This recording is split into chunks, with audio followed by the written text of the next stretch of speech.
Madame et messieurs, les travailleurs sur l'indépendance, voici votre grande édition qui commence par les squelettes. À la une de cette édition, les leaders politiques Thomas Lubanga et Yves Kawa viennent de s'allier au phénomène MV3 alias Fleuve Congo dans la partie est de la République démocratique du Congo. Les détails vous arrivent. Maendeleo FM. À la une de cette édition, une multitude de voix de mamans marchandes de haricots se faut attendre dans la ville de Bougnan en Ituri suite aux multiples taxes leur étaient imposées. Maendeleo FM. Au sommaire de cette édition, la joie est grande pour les habitants de Boyo dans la chefferie de Banyali Djabi qui ont reçu une assistance digne des zones G. Les détails vous arrivent. Maendeleo FM. Tels sont les titres choisis parmi tant d'autres qui font l'ossature de cette grande édition. Madame, messieurs, je vous attends au détail. Ce journal vous est présenté par Denis Maki. La réalisation des 6 cinémas, les youtubeurs, la cabine technique et bien l'ingénieur de son Manix Petu Sniper. Je l'ai dit au début de cette édition que phénomène MV3 alias Fleuve Congo dans la partie est de la RD Congo, les leaders politiques Thomas Lubanga et Yves Kawa se sont alliés à ce mouvement politico-militaire de Corneille Nangaa. Ceci ressort du rapport des groupes des experts sur la RDC adressé au Conseil de sécurité de l'ONU. Cette alliance fait couler accord, acre et salive à province de l'Ituri. Mais pour Thomas Lubanga, arrêter de marcher sur la quai des léopards, il peut perdre sa gentillesse. Fait des citations. Dossier complet avec Joseph Kisuki dans ses reportages. Dans ces documents, l'on note que Thomas Lubanga Dilo et Yves Kawapanga Mantro, visés par des sanctions, ont joué un rôle clé dans le recrutement, dans le renforcement des collaborations entre la coalition FCM23 et le groupe armé Zaïre, ADCVI, agissant en tant qu'autorité morale du groupe Zaïre ADCVI. Ils ont facilité le recrutement et la formation organisée et le déplacement des combattants du groupe Achanzu pour l'entraînement et le redéploiement en Ituri. Inosaka alias India Queen, actuellement et commentant filiale du 23 a travaillé en étroite collaboration sur ces questions avec Lubanga Kampala. Ces 3 personnes visées par des sanctions ont toutes été vues à Kampala depuis juillet 2024. Lubanga a quitté l'Ituri en juillet et s'est installé à Kampala où il a rencontré Corneille Nangaa au moins une fois. Note ces rapports. La ferme d'Yves Kawa dans le district de Hoima en Ouganda, près du lac Albert, a servi des points logistiques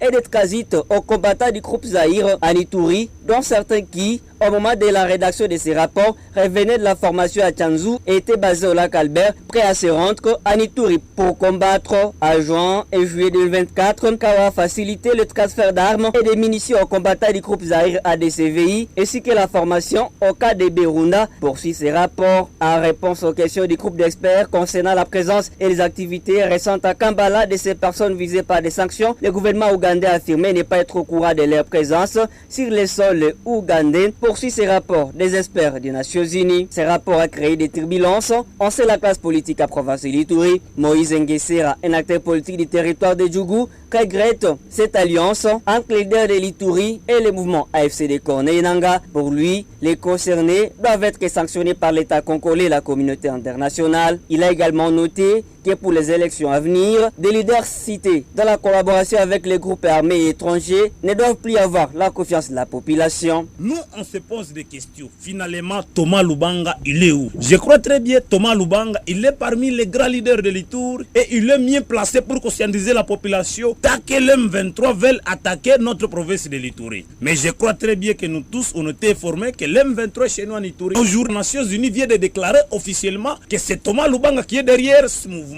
Nous demandons encore notre gouvernement congolais et la CPI de se saisir à ce même problème. Qui sera leader de l'Ituri? Parce qu'on avait un leader qui était Thomas Lubanga. Mais aujourd'hui, Thomas Lubanga accomplit avec l'M23. Après les 14 ans de peine, mais il répète encore ces mêmes bêtises. Donc nous demandons encore à notre gouvernement congolais de les sanctionner. Il faut noter qu'en décembre dernier, plusieurs questionnements étaient sur la toile, demandant où se trouve au juste M. Thomas Lubanga. Le mouvement d'autodéfense des communautés victimes de l'Ituri dénommé Zaïre n'a pas gardé son silence.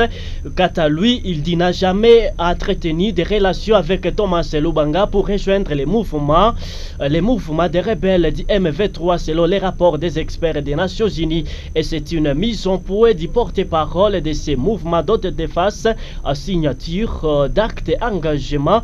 DP Jean-Marie Ngadjole rapporte que Zaïre reste engagé pour combattre les ennemis de la République pour la stabilité des institutions du pays. Il parle des rapports qui a comme objectif de rompre la confiance entre le peuple iturien et pour des raisons obscures et se réserve des droits de saisir les instances supérieures par rapport à l'accusation mensongère. Il est ici au micro de Jospé Wajorkima. République démocratique du Congo, province de l'Ituri, territoire de Ndjougou, autodéfense des communautés victimes de l'Ituri. Communiqué de presse des autodéfenses des communautés victimes de l'Ituri. Les forces des autodéfenses des communautés victimes de l'Ituri décident au travers de ce communiqué de presse éclairer l'opinion nationale et internationale sur les rapports des experts des Nations Unies du 27 décembre 2024. Un rapport attribué à tort ou à raison aux experts des Nations Unies circule sur les réseaux sociaux depuis quelques jours. Le dit rapport établit d'une part un lien de collaboration subversive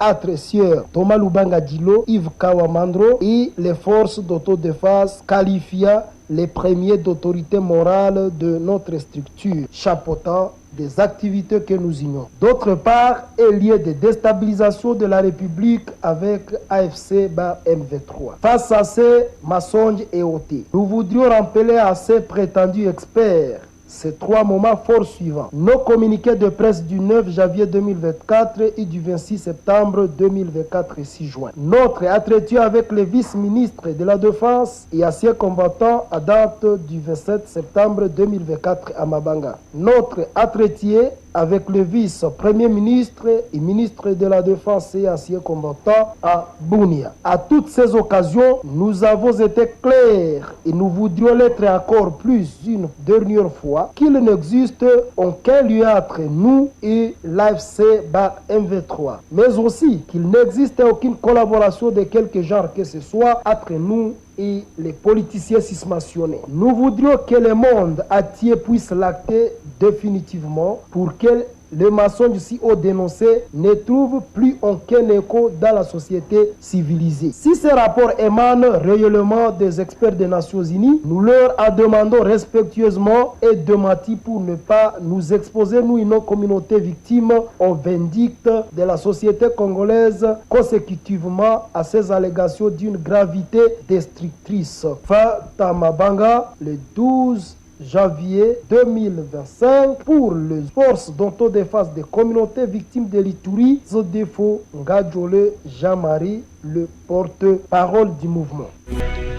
Madame, Messieurs, comme je l'avais annoncé au sommaire de cette édition, que les bruits ne cessent toujours pas vers les marchés centrales de la ville de Bunia. C'est alors les mamans importatrices de haricots de l'Ouganda, province de l'Ituri, s'insurgent contre la multiplicité des taxes leur imposées par plusieurs services étatiques.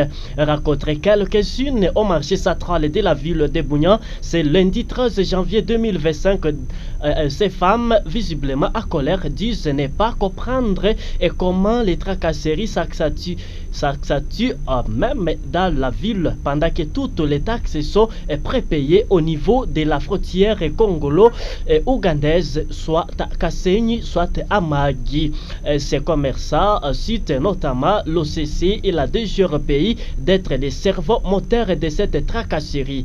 On les écoute tour à tour dans ces vox pop réalisés par Elias Loaivweka. Actros nakamata 25,000 kisha mende si kama nakamataka ngapi, ile ilikuwa maneno ane 2024 na Kasenyi banakamataka 9,000 kunegosie iko 8,500 ile ko franga utacha kupora ya kule par sake. Kufika hapa batalombio franga dele mbali, kila saki 1000 francs. Kisha kufika hapa utakutana unabeba maragi banandika dokimako ya mwinzi. Kitu nyana shangaza sie kuanja ile mwaka tunalumia sana kuroho.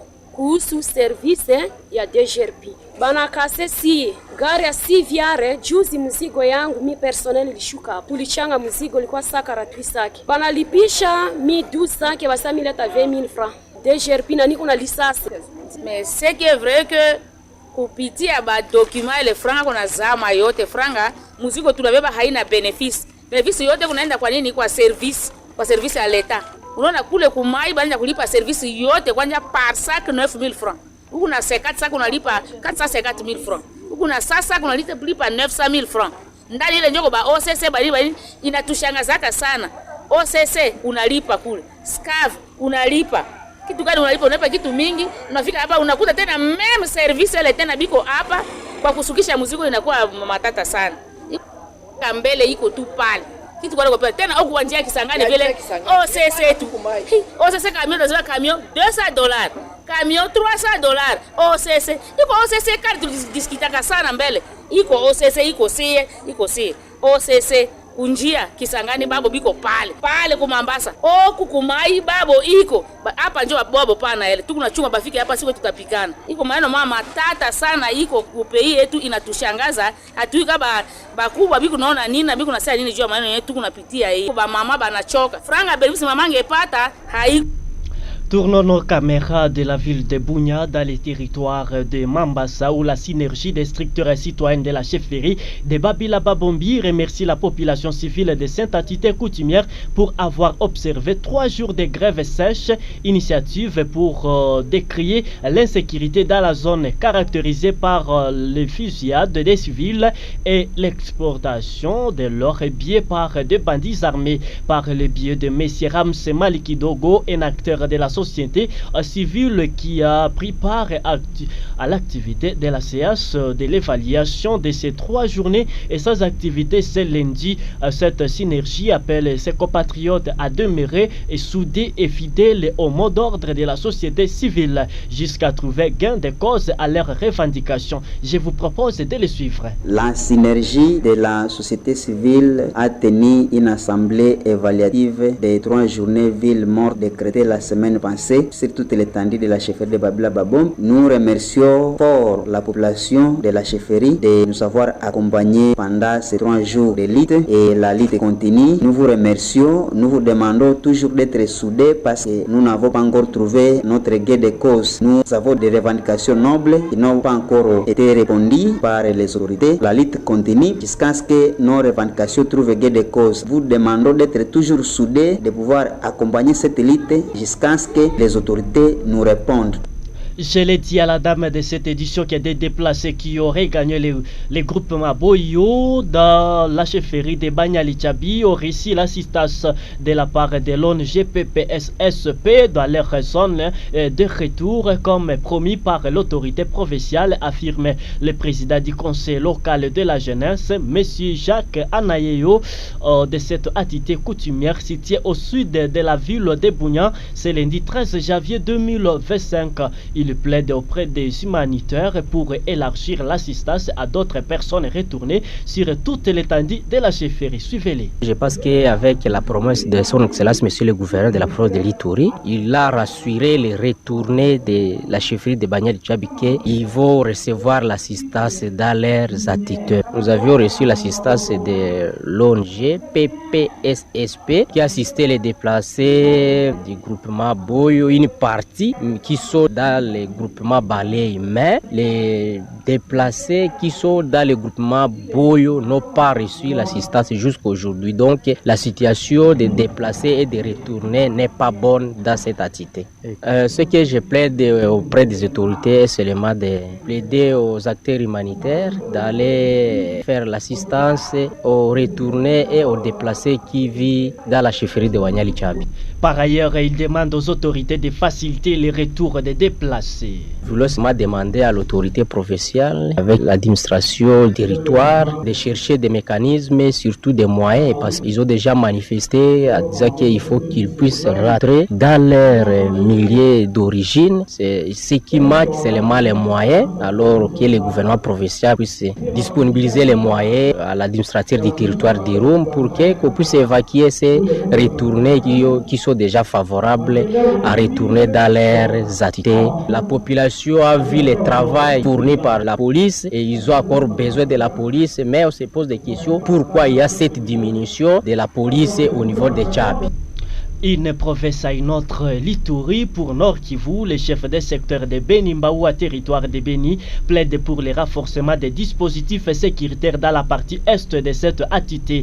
Kassereka Mali Sava Jean Bosco l'a dit ce lundi 13 janvier 2025 après la mort de 3 personnes la semaine passée dans une attaque des rebelles à Kipe Yayo dans le village Batangi et Bakondo. Il demande également à la population d'éviter de fréquenter les profondeurs et à l'heure d'alerter aussi des autorités sécuritaires en place pour vite venir en aide. On l'écoute au micro de votre radio. Notre entité est vraiment en danger parce que toute la partie est du secteur de Benimbao est menacée. Nous avons des cris d'alarme, nous avons des cris de bottes qui continuent à s'attendre à l'est de Mbao, Kamavivi, en allant vers Tenambo. C'est pourquoi nous avons tout juste sollicité le concours de notre hiérarchie militaire pour qu'une mesure soit prise afin de traquer ces ennemis de la paix, puisqu'ils sont là vraiment pour abîmer, piller, sanglier et priver même des agriculteurs d'entrer dans leurs champs. Pour la population, je les invite à l'alerte précoce. Toute personne doit s'impliquer dans cette situation sécuritaire qui n'est pas d'une personne. Et puis, je leur demanderai de ne pas plus fréquenter le fin fond de ce côté-là qui est vraiment miné. Nous avons appris qu'ils ont fait la tuerie au niveau de Kipeyayo, c'est dans les villages de Papakombe, Bakondo, dans le groupement de Batangimbao. Nous avons déploré vraiment 3 morts et le incendie de quelques maisons. Voilà pourquoi je demanderai à la population de ne plus fréquenter ces coins qui sont vraiment suspectés.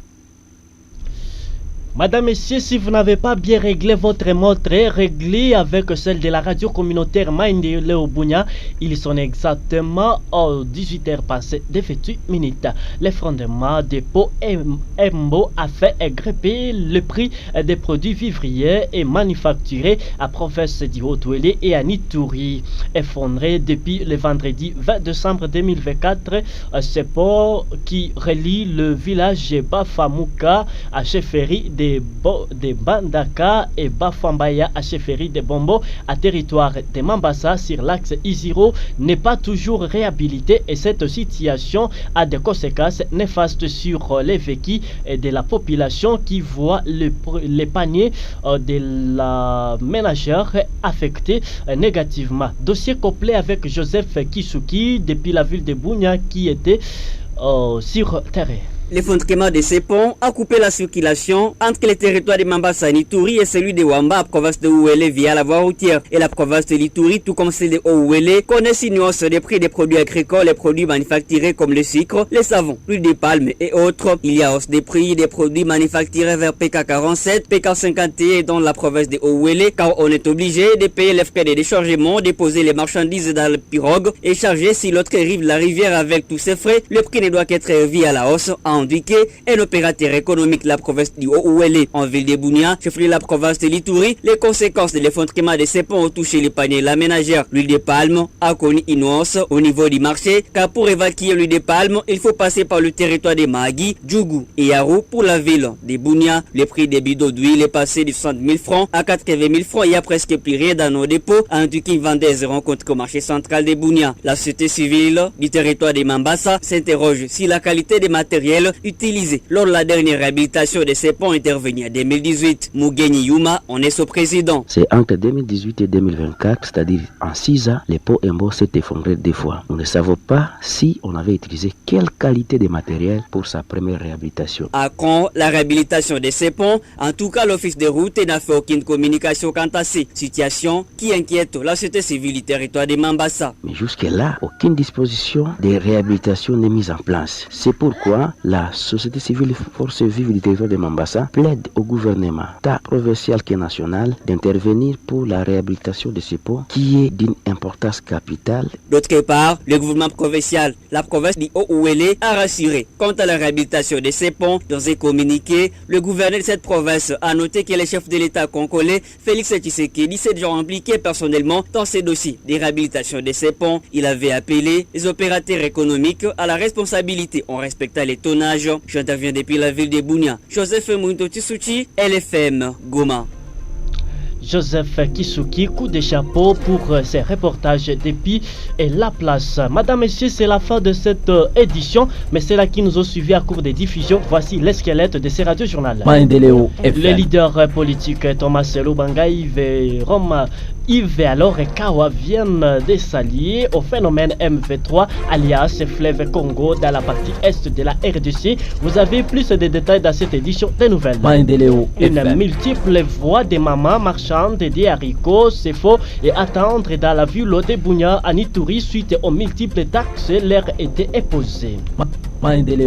La joie est grande pour les habitants de Boyo dans la chefferie de Banya Litabi et qui ont reçu une assistance d'une des zones G après leur retour dans ces milliers. C'est tout qui ont constitué l'ossature de cette grande édition. Ne manquez pas de suivre cette même édition sur YouTube, Maendeleo Bunya TV, mais aussi sur TikTok, Maendeleo Bunya FO. Et la présentation était bien et belle. Denis Makilone, la prise de cela mise en onde, c'était l'ingénieur de son Manix Péchou. La réalisation est de célèbres Silema les youtubeurs. On se retrouve dans nos prochaines éditions. Je vous salue. Ciao, bye bye.